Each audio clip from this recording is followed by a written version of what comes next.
Yes, it's been a very good day to all our viewers and welcome back to another episode of Regional Review where we bring you the latest news and updates from the Kavango West, East and Zambezi region. With that said, my name is Phillip Josef and I will be your correspondent in today's show. So do not go anywhere and we will see you right after the break.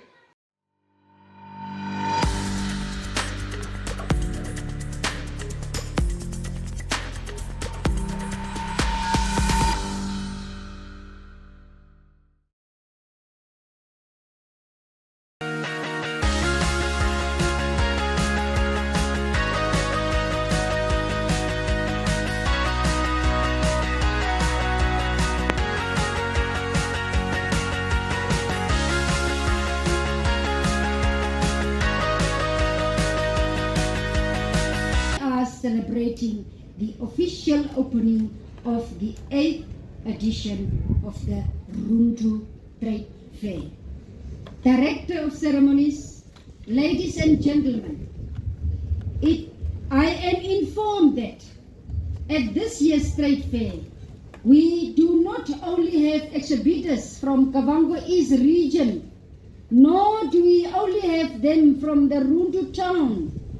However, participants have traveled from all corners of Namibia and some have even crossed borders to join us here.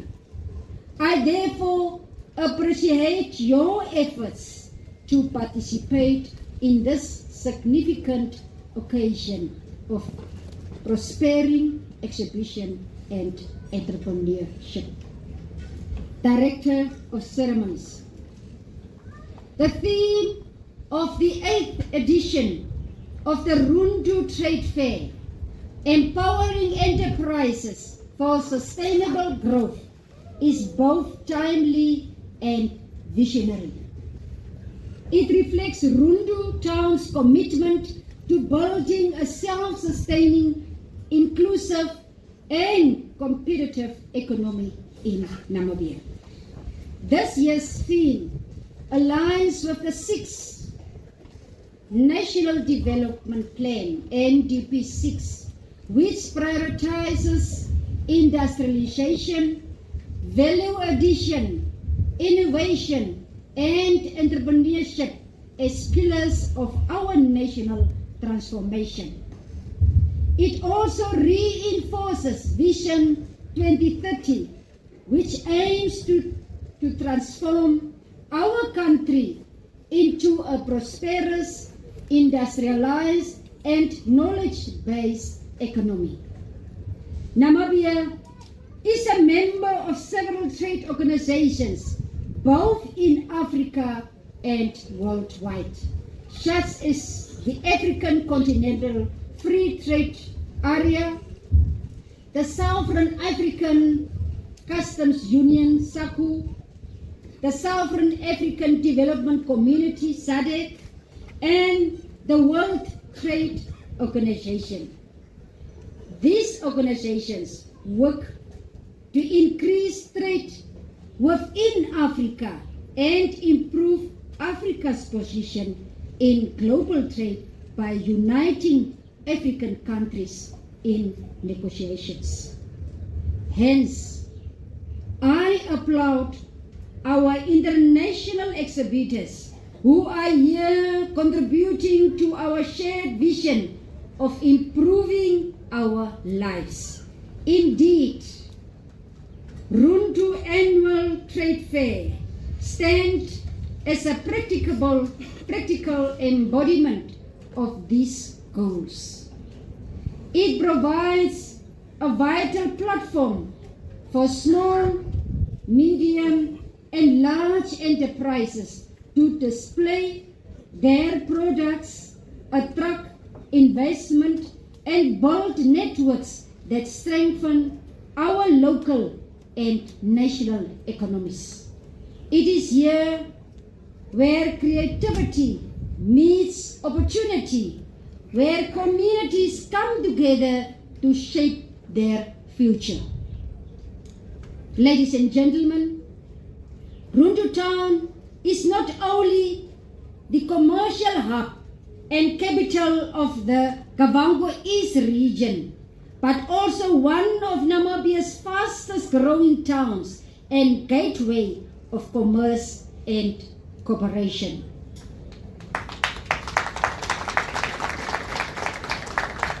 Strategically located along the mighty Kavango River and neighboring the Angolan town of Calais. The town's potential in agribusiness, tourism, culture, logistics, housing, fisheries, renewable energy, and manufacturing is vast. With continued investment, Rundu can become a regional hub of trade and development that benefits not only the people of this region, but the entire Namibian nation.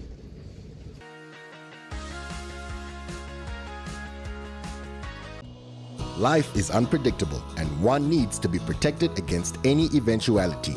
Get Santam legal access from as little as 50 Namibian dollars a month for when you find yourself in need of legal representation due to civil cases, criminal prosecution, and family matters such as divorce, child maintenance, and custody.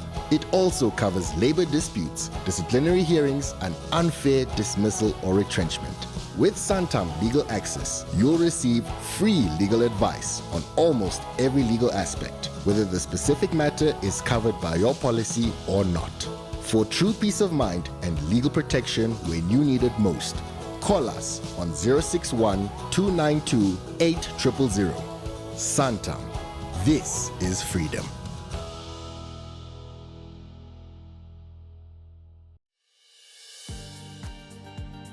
Have you ever wondered why Grandma keeps her money under the mattress? And why is Angela uninsured? The Namibia Financial Inclusion Survey 2025 will help us find all the answers. From 6 October till the 4th of November 2025, the Namibia Statistics Agency teams in uniforms with tablets will visit homes across all 14 regions to learn about financial access, informal banking and saving habits. Email us at info@nsa.org.na or at 061 431 3200.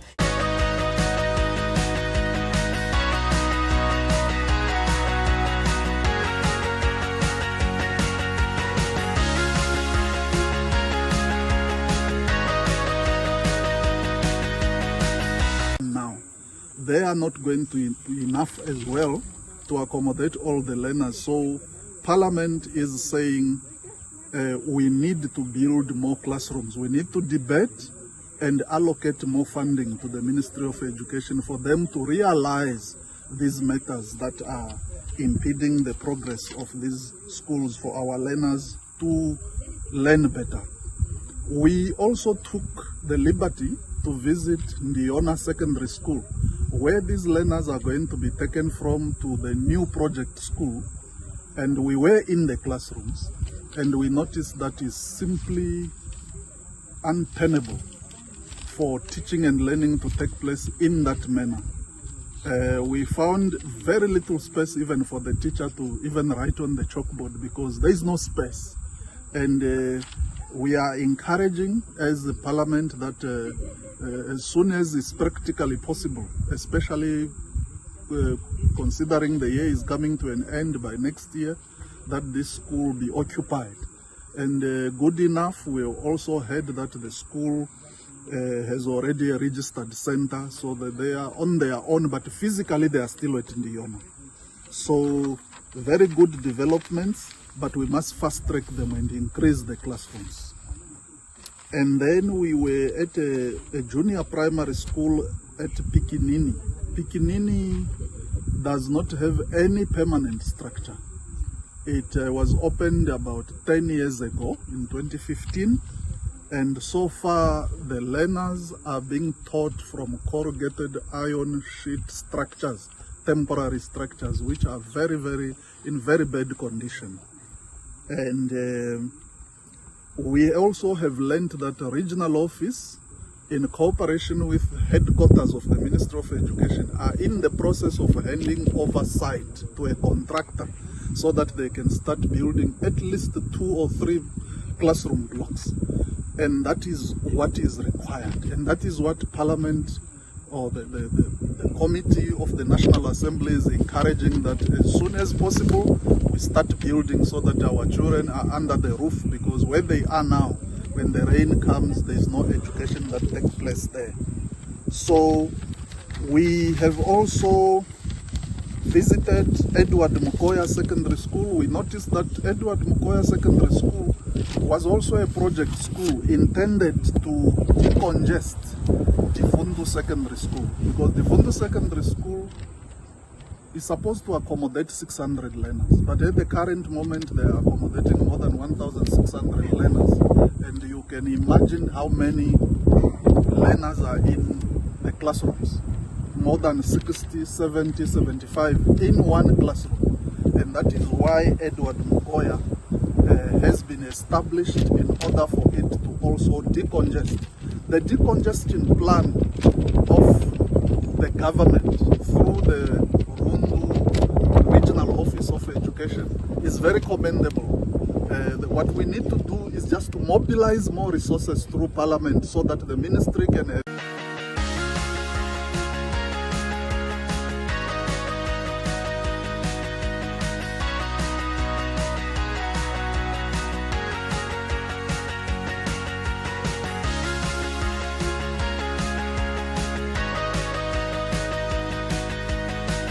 anything is a marketing tool. We always need to upgrade. We need to upgrade. You need to, you need to keep the trend of, as for example, you cannot have Novilon flooring that's basically 30 years old at the guest house. I mean, the old place, for example. You need to upgrade, keep the standards, maintain the standards, because it's a marketing tool, and also upgrade. There's a lot of platforms where you can market your business. And you can focus on what I always say personally, and it is in a case, for example, during December, why not, if you're into the international market, you don't have guests, make special packages for locals. A lot of people want to come, for example, to Rundu, they've never seen the Kavango River. Make specials. While you will get, for example, you will get 5 guests, international guests for December, that's paying, say, double the price. You can get local travelers. Families that comes up, give them packages. Okay, that I will conclude with that. The other thing is that I have the north, especially the northeast. What I've observed here is cultural tourism. If you look at, I know there's the hunting, trophy hunting concession areas are here, but that is managed by environmental tourism. There's concessions that are allocated. There's obviously the concessions in national parks, Kavango region, Zambezi region, Kunene region, and so forth, and even Hardap region, the Namibia. But then there is also conservancies. These hunting concessions are given out. That is something different. But cultural tourism is important because nowadays the increase of self-drive tourists, they are on the increase.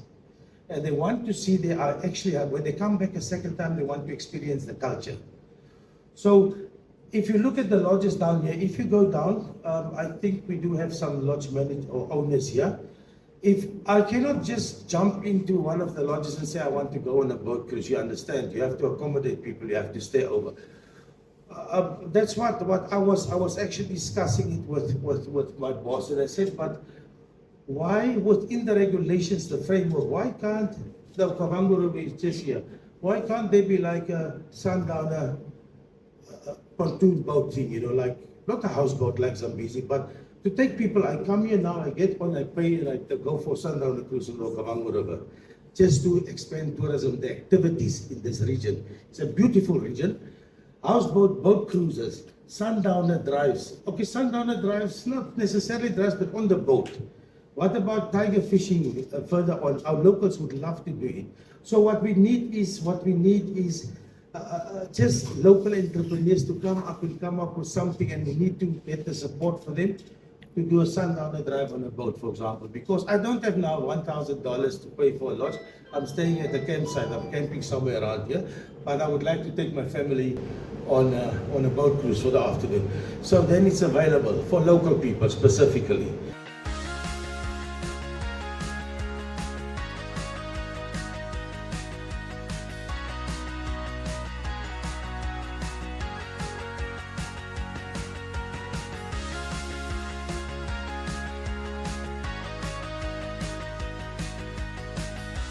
I was here in Kavango West for inaugurations of the Nkurenkuru electrification project. I remain grateful for your presence and warm hospitality once again. In many of our public addresses, or my public addresses, I have consistently called for beneficiation of our natural resources. Today, I bring to you good news, and that is the official handover of the 3 classroom block and water tank, an investment of 5.9 million from Namibia.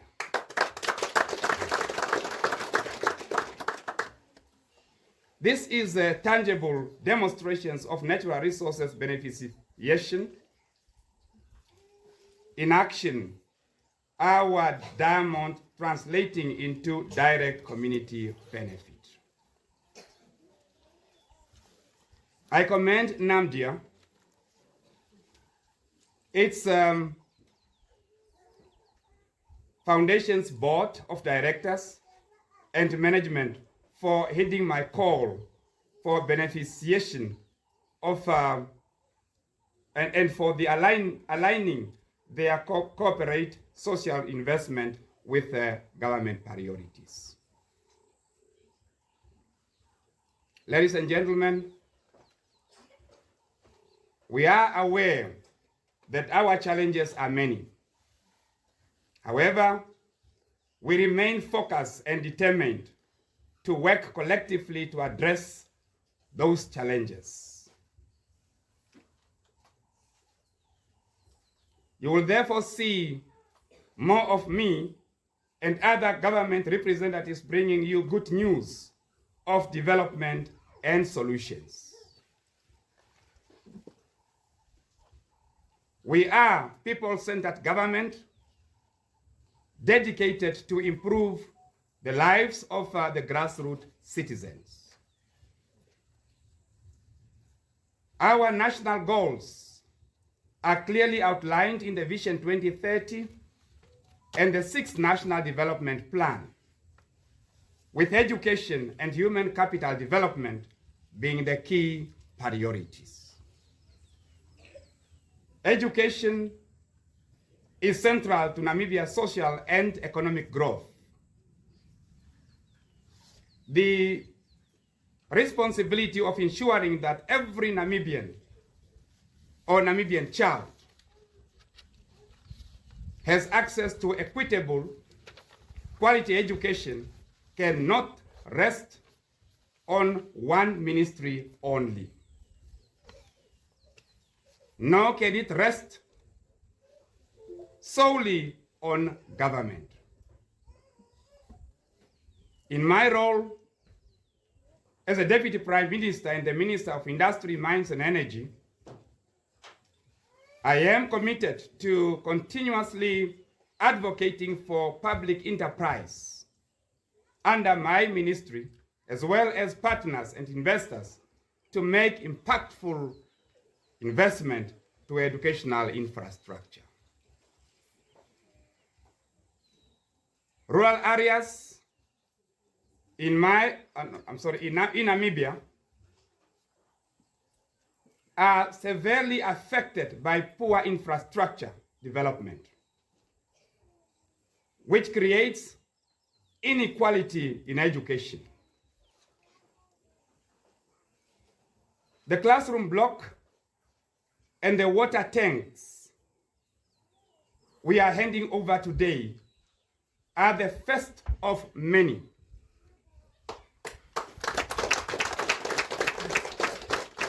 and they symbolize our commitment to removing barriers to education and closing the development gap that the country is facing today. Furthermore, these new facilities will help address overcrowding in classrooms. It will help improve the quality of education and promote health and safety for our children and learners. The water tanks provide access to clean water, which is essential for learners' health, dignity, and overall school hygiene.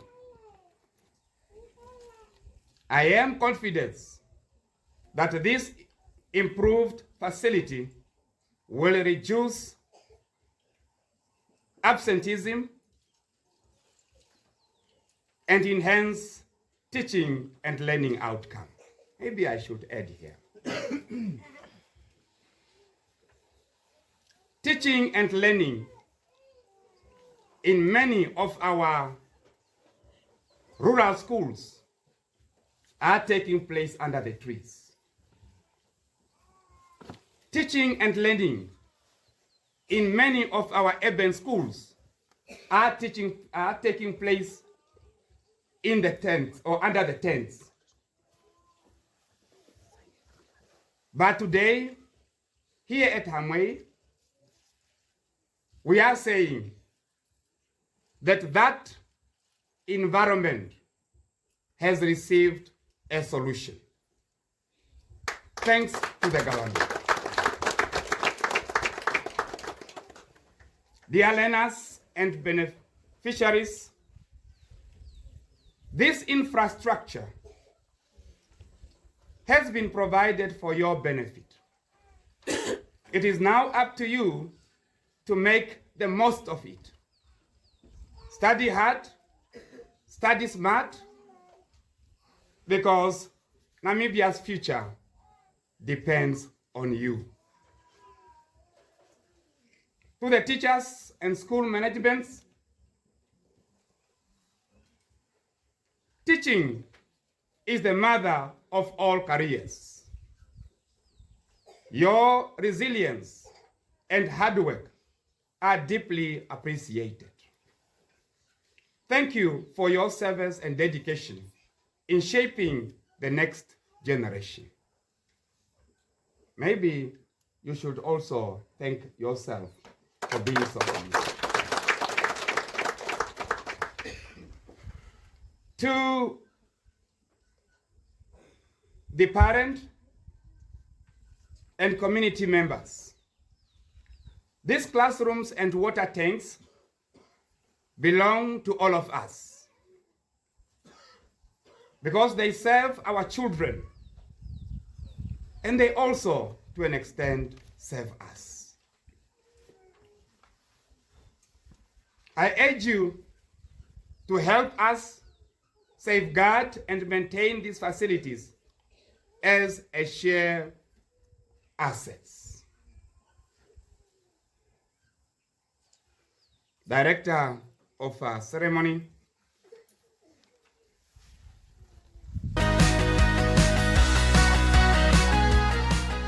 Yes, viewers, and that brings us to the end of our episode. In case you missed out, you can always find us on our social media page, that is on Facebook, and our other social media platforms, including YouTube and oneup2.com. So that is me signing out, Phillip Josef, Runtu, Kavango East.